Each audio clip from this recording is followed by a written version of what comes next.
Every 4 years, the Gallup poll asks Americans if they believe in ghosts, hauntings, and other phenomena.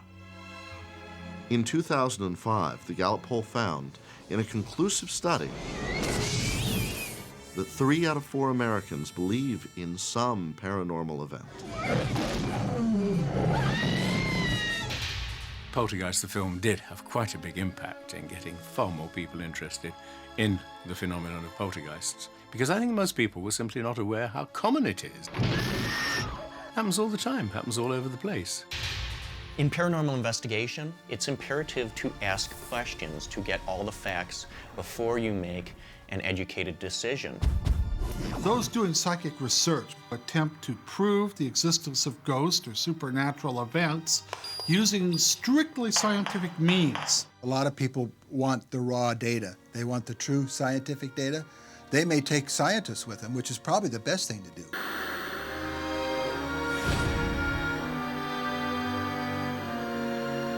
We've already made arrangements for relocating the cemetery. Besides, we've done it before. When? In '76. Right down there. In the movie Poltergeist, it is somewhat accurate in, the story that it tells, because if you are dealing with angry spirits, especially dislocated spirits, bodies that were under the home that weren't moved, then yes, they can manifest enough energy, especially if there's more than one, and cause a true poltergeist to happen. The movie plays into our fears. All of the ghost moments and fear moments, ectoplasm and such. You can't control it, so you're afraid of it. We're fearful of the things we can't control because there's something ignorant about it. We don't know what it is, so therefore it's more powerful than us, and therefore it frightens us. There's something going on, and I'd like to know, from a scientist's perspective, what is going on.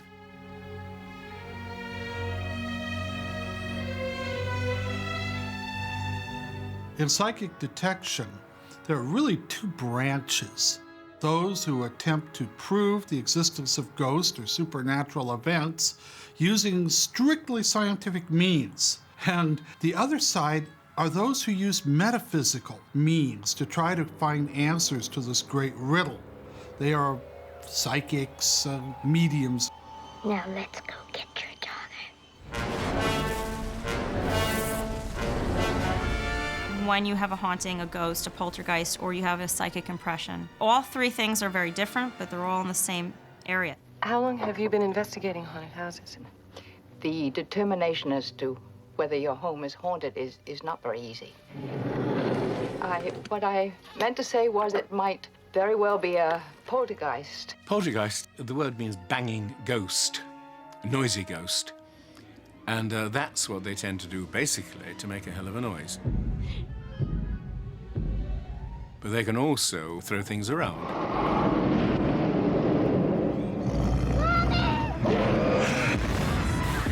The manifestation is usually noisy manifestations, and because they want attention. They don't know who they are, what they are. They're lost. They don't understand that they've died, and so they want to get attention. And the only way they know how to make attention is to make a lot of noise or to create physical things, move objects, throw objects. That's all part of the physical phenomena, except we don't call it poltergeist. We call it physical phenomena. In fairly recent years, there have been some quite interesting advances. These advances have been brought about by scientists, in fact, who wonder whether there's not some possible way of actually communicating electronically with the dead, and, have had some quite amazing results. In the course of doing our investigative work from a scientific perspective, very seldom are we actually looking for a physical manifestation of a ghost. That's usually a pretty rare occurrence.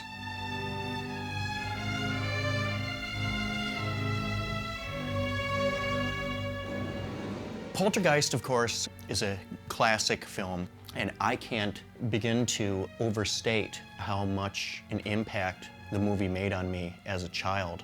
The scene in the film where the spirits are coming down the stairs and the parapsychologists, the ghost hunters, have all of their equipment set up. Roll it back. They're saying, did we get that on tape? Did we get that on tape? And they roll it back. I think we got one. I think it recorded. And sure enough, it recorded. I got goosebumps. It really made me start thinking, could you actually use electronics to substantiate the existence of these things? It really propelled me towards this as a field of study. What was that? I did hear that. These days, we do a lot of surveillance, meaning we'll set up a DVR camera with anywhere from 4 to 8 to 12 cameras in certain rooms to see if we can see any kind of movement. We use radiation Geiger counter type instruments.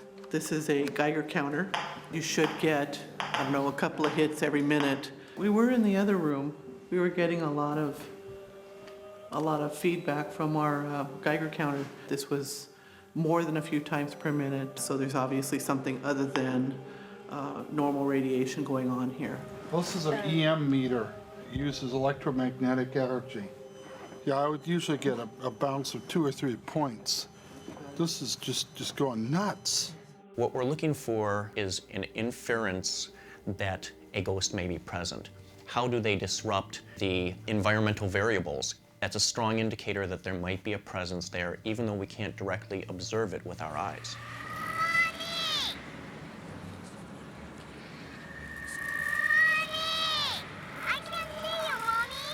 Everybody was so fascinated that the little girl came through the TV set. Oh my God, how can that be? Voices through the TV. But only when the TV was on an off channel where you heard static. I believe that the little girl in Poltergeist, when she was communicating with the spirits on the other side, she was going through the white noise, which does pick up the EVP. EVP is an acronym. It stands for Electronic Voice Phenomena. And quite simply, these are voices and sounds that, again, are not audible to the unaided ear at the time the recording is made. They're only audible at the time the recording is played back. Lily, can you give us a sign that you're here, please? And in my personal opinion, this is some of the most compelling evidence that we have of the existence of ghosts. Some people like the dowsing rod.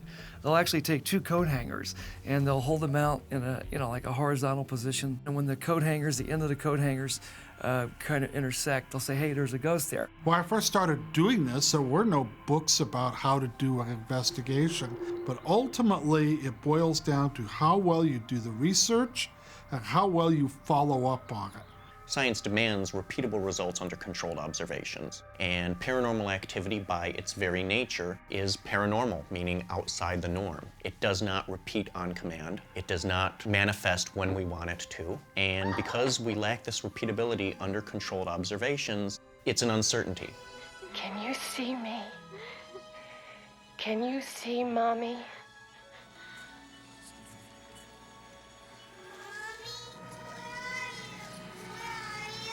Most paranormal investigators today will find the happy medium in the middle and will use their tools as well as a psychic to guide them on what hauntings may be going on in a location.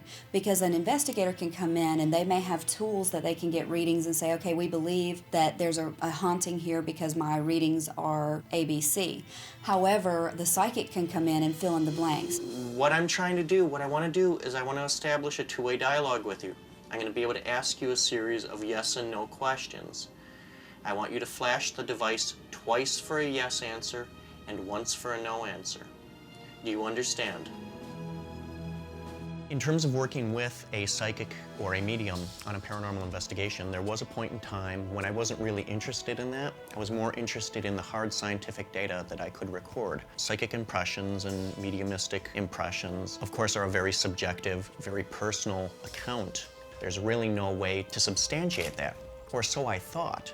And then my eyes were sort of opened to this a couple years ago. A psychic medium had told me that they actually should be treated as another tool, another instrument to add to my arsenal. We generally go in and investigate for, for true signs of hauntings, and that's my job as well, to dissertate whether or not there is a ghost or some sort of unnatural phenomenon. The clairvoyant in the movie, some of what she does is accurate. She does a great job of walking through the house, making certain where everything is. Her clairvoyance does go one step further, that she's able to make actual communication with whatever that is. She's able to see past the normal psychic energy. Carol Ann is not like those she's with. She is a living presence in their spiritual earthbound plane. I think one of the reasons people are so interested in ghost hunting is it's like the final frontier. Everyone can't go to space, they can't go to the bottom of the ocean, they're not going to be able to climb Everest, but anybody can do ghost hunting that's willing to open themselves up to the experience. People have always believed in ghosts simply because it seems to be one of the most important questions ever. And the more you look into it, the more you feel it's completely crazy that some people say, I do not believe in ghosts, because nobody who takes the trouble to look into it could say, I do not believe in ghosts. There's too much evidence.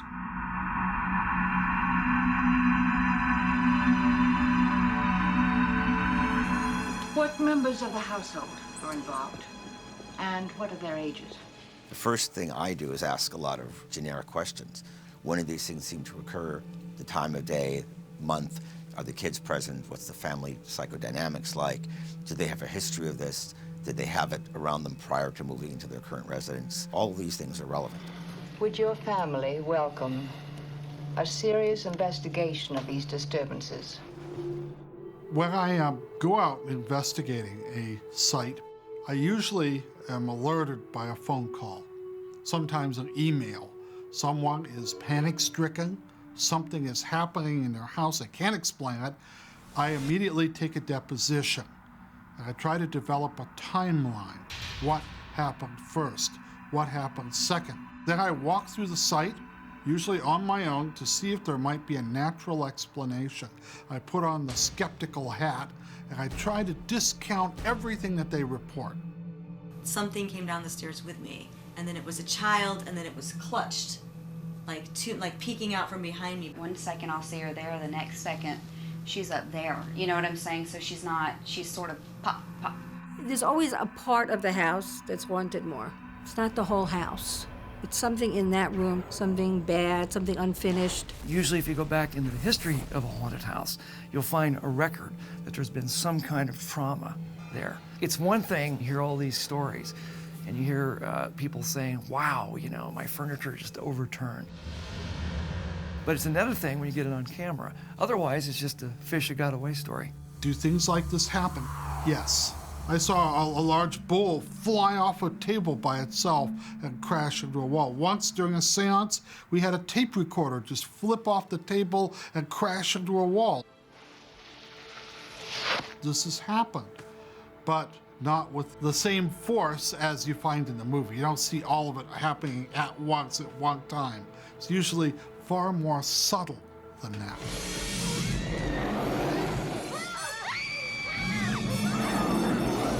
To say that poltergeists are evil is totally wrong. To say that poltergeists are a bloody nuisance and they ought to be put in reform school, that's true. Help me, somebody! Energy does not come in the form of bulk.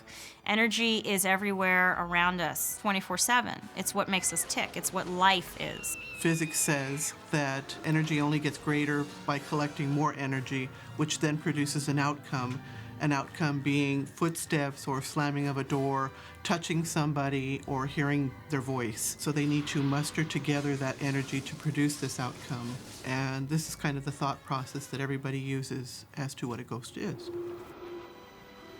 Look at all of them. We are a new science. Even though people have been talking about ghosts for thousands upon thousands of years, actual study is only about 100 years old. All these things about evil and ghosts and spirits, you will always have an interest in the paranormal. There is definitely a reality to the phenomenon. As I said before, I think we're at the tip of a very large iceberg. In Poltergeist, Jo Beth Williams says, it's like another side of nature. And this is the belief of the spiritualist movement, that ghosts aren't something outside of the realm of human understanding. It's just a new science that we've yet to understand. They're here.